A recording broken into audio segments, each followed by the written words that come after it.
Laurent Fabius est notre invité.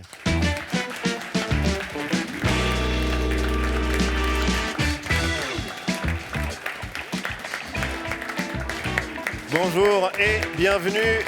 Merci infiniment d'avoir accepté notre invitation, Laurent Fabius. C'est gentil. On vous découvre libre. C'est d'ailleurs le titre que vous avez donné à cette exposition qui va ouvrir ses portes à Paris. Libre parce qu'on découvre à travers votre peinture et vos toiles quelque chose de vous que nous ne savions pas. On connaît tous votre parcours politique. On sait moins ce que vous êtes, c'est-à-dire un artiste, aujourd'hui pleinement artiste. On va y revenir sur votre travail, mais d'abord, c'est la première question rituelle. Qu'est-ce que l'art apporte à votre vie, Laurent Fabius ? L'émotion. L'émotion. Et moi, c'est pas ce qui a transparu jusqu'ici dans ma vie publique, mais pour moi, l'émotion, le sentiment, le cœur, ce sont des éléments absolument déterminants qui font la beauté et le prix de la vie. Parce que l'émotion, la politique vous en a apporté aussi. Oui, mais il dans faut... la joie, dans la défaite, Bien sûr, mais l'émotion artistique. c'est autre chose. Dans la vie publique, dans la vie politique, il faut plutôt apprendre à maîtriser ces émotions. Tandis qu'en tant qu'artiste, que peintre ou spectateur de tableaux, au contraire, on peut vraiment les vivre et les exprimer pleinement. Avoir la chair de poule. On vous imagine toujours maître de vous, sage. Vous l'avez été, en tout cas président des sages au Conseil constitutionnel au premier plan. Mais vous avez parfois la chair de poule devant une œuvre, une sculpture. C'est un très bon critère. Il y a des discussions souvent extrêmement élaborées, savantes. Qu'est-ce qui est le critère d'une belle œuvre, etc.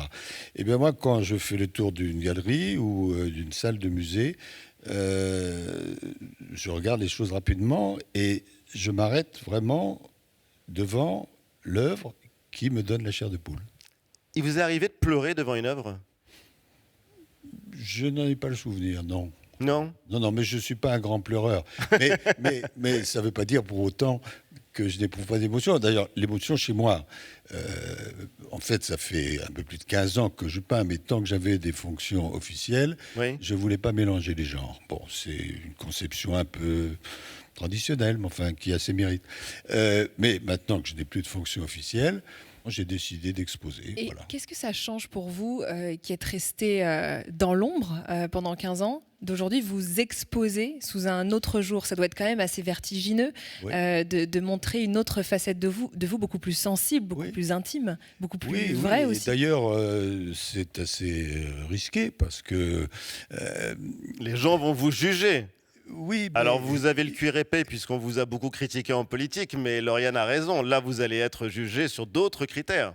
Oui, bien sûr, mais voilà, quand on franchit le Rubicon, il ne faut pas s'arrêter un instant pour voir la température. Bon, et quand vous peignez ou quand vous écrivez, en général, c'est pour être lu ou pour être à la fin regardé. Mais c'est tout à fait frais ce que vous dites.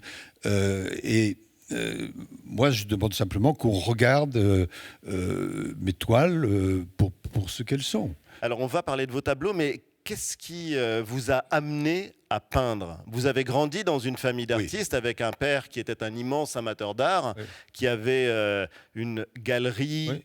maison d'antiquaire. Mon père, mes oncles, mon frère. Votre frère. Et d'ailleurs, ça m'amène à faire une recommandation.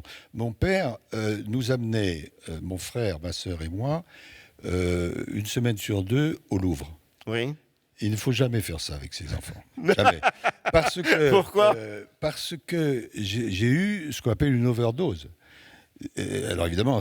Vous avez eu une overdose d'art gamin ? Oui. Ah oui. Et à partir du moment où j'ai été en situation de faire moi-même mes choix, j'ai eu une espèce de fixation négative sur l'art.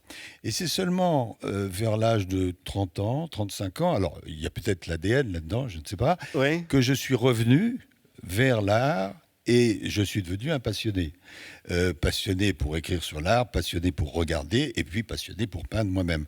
Mais donc j'ai été élevé dans ce milieu, mais j'ai fait un blocage et après je suis revenu. On voit vos toiles à l'écran autour de nous.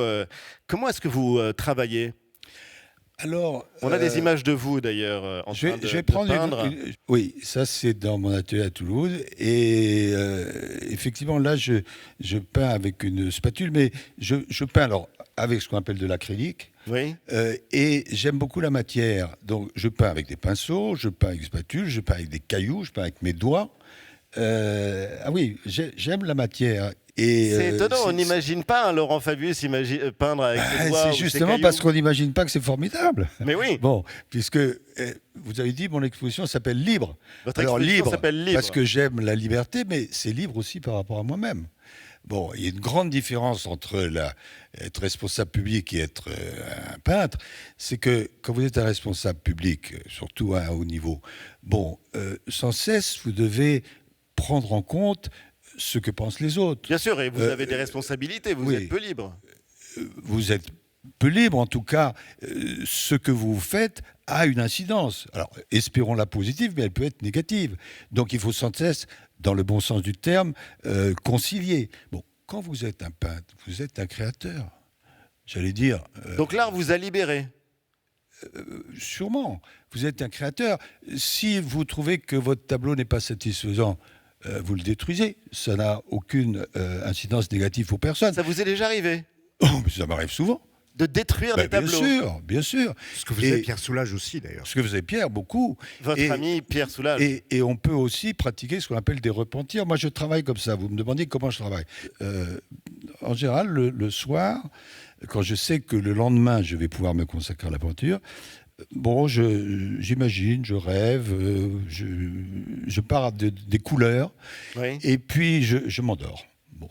Et le matin, il y a quelque chose, je me mets devant ma toile, et je commence à peindre. Je transforme, parfois je vais là où je n'avais pas prévu d'aller, parfois je vais là où j'avais prévu d'aller. Donc je travaille. Après, mon tableau est terminé, je le laisse reposer. Pendant une semaine, 2 semaines, 3 semaines, je le reprends. Parfois, je le trouve bien. Parfois, je le corrige. Parfois, je le trouve détestable. Mais c'est comme ça. Donc ça, c'est la tradition du repentir. Arrêtons-nous sur l'un des tableaux que vous avez apporté et qui est vraiment assez stupéfiant, fascinant. C'est un tableau qui semble abstrait lorsqu'on le regarde de loin. Et puis, on s'approche. Il y a le moment où vous peignez, où vous créez donc une œuvre, et il y a un deuxième moment qui est celui où vous nommez, et vous tenez beaucoup au titre de vos tableaux. Alors, expliquez-nous pourquoi Navire et Tempête, qu'on voit à l'écran, dit quelque chose de votre style et de votre peinture. Je n'établissais pas de mur entre le figuratif et l'abstrait. Bon, et moi, je me détermine beaucoup à partir des couleurs. Et donc, ma création se développe. Et puis, voilà, le tableau est terminé. Et je le laisse reposer. Et ensuite, je lui donne un titre. Je suis, de ce point de vue-là, un deuxième créateur. C'est-à-dire, j'ai créé le tableau et ensuite, en tant que spectateur, je regarde mon tableau et je le recrée à nouveau en lui donnant un titre. Ce moment-là est important? Alors, il est important. D'abord, il est important parce que c'est quand même une indication que vous donnez au spectateur. Mais c'est une indication. Il peut avoir, il ou elle peut avoir une autre interprétation. Et là, dans le cas précis, si vous ne donnez pas de titre, bon, on dit voilà, c'est du rouge, c'est du doré, c'est du noir, etc. Et le titre, c'est Navire et Tempête. Et à ce moment-là, vous voyez le navire là qui est en bas du tableau, vous voyez la tempête. On a l'impression qu'il s'approche de nous. Mais vous pouvez avoir une autre interprétation. Vraiment, il faut que les gens soient tout à fait libres. Mais c'est merveilleux d'être ce double créateur qui à la fois a réalisé l'œuvre et qui en même temps dit, en tendant la main à ceux qui vont la regarder, voilà comment je la vois. Alors, il y en a une autre d'œuvre qui est tout près de moi, qui est face à vous. Ouais. C'est une œuvre qui s'inscrit dans la tradition de ce qu'on appelle le tondo. Alors, tondo, ça vient de rotondo, c'est la grande tradition de la peinture italienne, parce que les tableaux n'ont pas toujours été rectangulaires ou carrés, Laurent Fabius. Non, c'est simplement au quattrocento italien qu'on a pris l'habitude de rectangle. Et d'ailleurs, dans d'autres civilisations, la base est plutôt ronde, c'est le cas au Japon ou en Chine. Et pour le tondo, le peintre et le spectateur ne regardent pas l'œuvre ronde de la même manière que l'œuvre rectangulaire ou carrée. Alors, expliquez-nous celui-ci. Alors, Kermesse, Kermesse. Kermesse, quand je vois ça, tout d'un coup, j'imagine un petit peu ces cercles qu'il y a dans les kermesses, vous savez, ces éléments qu'on fait tourner. Ces roues avec lesquelles on joue dans les kermesses. En plus, il y a les couleurs.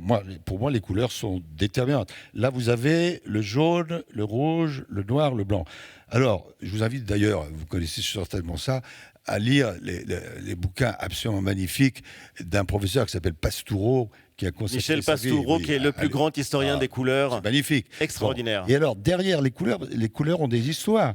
Et les histoires changent.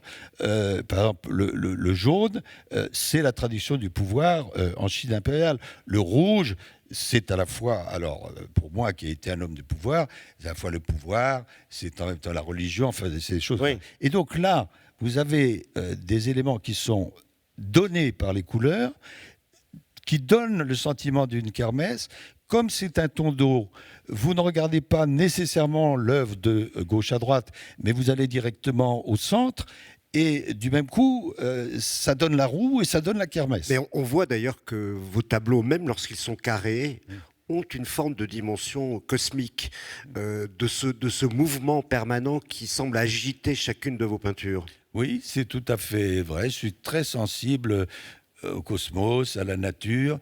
Là, dans l'exposition de Paris, il y a une dimension de nature et qui part de cette phrase absolument magnifique de Hugo qui dit « C'est une triste chose que la nature parle et que le genre humain n'écoute pas. » Et pour moi, qui est vraiment agi, alors oui, citiez l'accord de Paris, sciences écologiques, il y a évidemment plusieurs aspects différents dans ma propre vie, mais il y a une espèce de continuité. Quand je peins, c'est une continuité avec cette prise en compte de la nature. Alors, sans dogmatisme et sans la peinture officielle qui me casse les pieds et que je n'aime nulle part. Alors, on a eu l'idée d'apporter l'un de vos tableaux à Charlie, qui est derrière son piano, parce que vous insistez beaucoup sur l'ensemble des sens, pas simplement la vue. Mais qu'est-ce que t'inspire ce tableau de Laurent Fabius, Charlie ? Alors, on m'en a soumis plusieurs et j'ai choisi celui-là. Alors, le titre, je trouvais très joli, L'enfant endormi. Et encore une fois, comme pour le navire, une fois qu'on l'a vu, on est un peu influencé et effectivement, on le voit. Et alors, je ne sais pas ce qui va sortir de là.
Superbe. Merci. Bravo, Charlie. Laurent Fabius. Le morceau qu'on vient d'entendre, vraiment, je remercie beaucoup le pianiste. Charlie. Montre à quel point il peut y avoir des échos et un renforcement entre la musique et la peinture. Bon, là, L'enfant endormi, effectivement, si je n'avais pas donné ce titre, on se dit qu'est-ce que c'est exactement. Puis là, ça éveille quelque chose, et notamment avec beaucoup de talent par le pianiste. D'un mot, Laurent Fabius, avant de passer à la claque de la semaine, quelle est pour vous l'activité la plus noble, la politique ou l'art ? Oh, ce sont deux choses très différentes. Alors, Oui, mais on les a souvent comparés. oui, Vous avez suffisamment fait d'études de Non, philosophie mais, pour savoir que pour les Grecs, par exemple, c'était la politique. oui, mais on ne se range pas dans la politique, c'est fait pour être utile, pour améliorer la vie, en tout cas dans l'acception que j'en ai. Le beau, lui, c'est autre chose, c'est une finalité sans fin. Est-ce que l'émotion, elle a sa place dans une vie politique? Oui, j'espère. Mais en même temps, il faut la maîtriser. Comment vous avez fait pour maîtriser vous tout, on vous Oui, sent mais parfois tellement on se sensible. maîtrise trop d'ailleurs, au point que moi, l'image que j'avais quand je faisais de la vie publique, c'était, bon, il est sans doute, oui, il a fait beaucoup d'études, mais est-ce que vraiment il vibre parce que les gens ne connaissent qu'une vous petite vibrez, partie on de vous voit votre vibrer. vie. Les gens ne connaissent qu'une petite partie de votre vie. Non. Ce qui est fou, c'est le cas quand même unique au monde de Edi Rama, qui est donc le Premier ministre albanais, Oui.